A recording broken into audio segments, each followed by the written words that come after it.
Houma, Louisiana. New Orleans lifted a nightly curfew Wednesday as the city moved closer to regaining full power 10 days after Hurricane Ida, but hundreds of thousands of people outside the city were still without lights and water, and more than 250,000 children were unable to return to schools.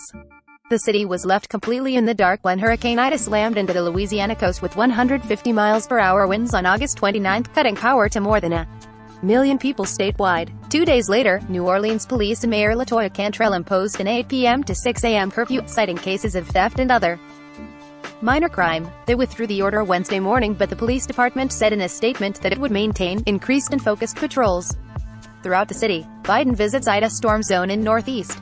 Sept. 7, 202,102 to 16. Meanwhile, officials raised the state's death toll from Ida to 26 on Wednesday, with the additional 11 deaths all occurring in the city of New Orleans. The deaths happened between August 30th and Monday, but were just confirmed as storm-related by the Orleans Parish coroner, the state health department said. 9 of the New Orleans deaths came from excessive heat during an extended power outage, according to the health department. The remaining 2 deaths involved carbon monoxide poisoning. The heat-related deaths involved people ages 64 to 79, the department said. Also Wednesday, State Superintendent of Education Cade Brumley noted that 250,000 students were still unable to attend class because of the hurricane. Prior to Ida, schools around Louisiana had been open despite widespread cases of COVID-19, although under a statewide mask mandate for all indoor locations. "We need to get those kids back with us as soon as we possibly can," Brumley said. Nursing home residents evacuated during Ida held in former pest control warehouse. Sept. 8, 202,101 to 41.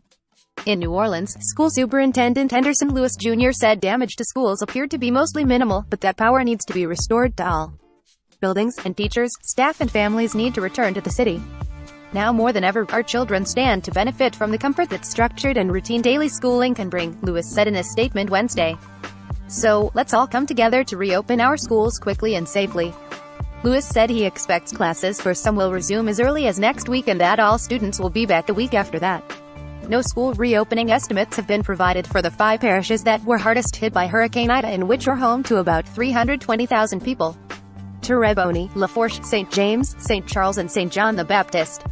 10 days after the hurricane, 96% of utility customers in those parishes are still without power. In the Terrebonne Parish city of Houma, bucket trucks with linemen were on every street, and as the day progressed there were signs of progress. Street lights began working on busy Grand Caillou Road by early afternoon. Even as power was coming on in parts of Terrebonne Parish, it was of limited use to Coy Verdon.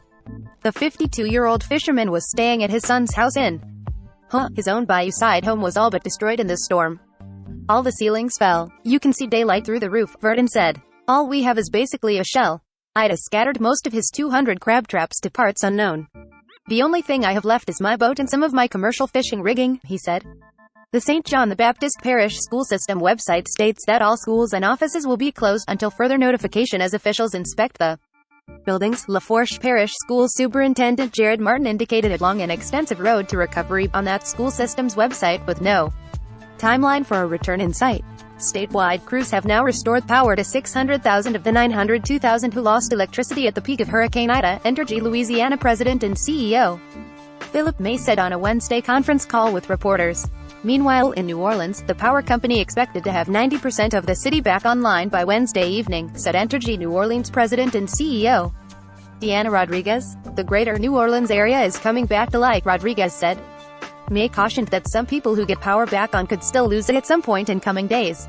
"That's because the tree canopy was left severely damaged by Ida, and damaged limbs and branches still, and trees could be shaken loose and fall."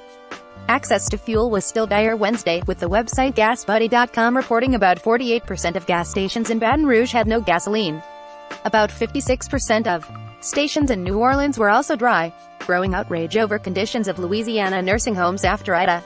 Sept. 7, 202,101 to 45.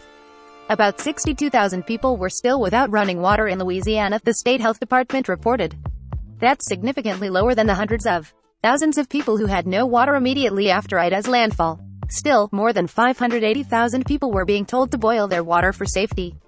In many neighborhoods, homes remain uninhabitable. About 3,200 people are in mass shelters around Louisiana, while another 25,000 people whose houses have been damaged are staying in hotel rooms through the Federal Emergency Management Agency's Transitional Sheltering Program. Ida's death toll in Louisiana rose to 15 people Tuesday after the State Department of Health reported 2 additional storm-related fatalities: a 68-year-old man who fell off of a roof while making repairs to damage caused by Hurricane Ida, and a 71-year-old man who died of a lack of oxygen during an extended power outage. The storm's remnants also brought historic flooding, record rains and tornadoes from Virginia to Massachusetts, killing at least 50 more people.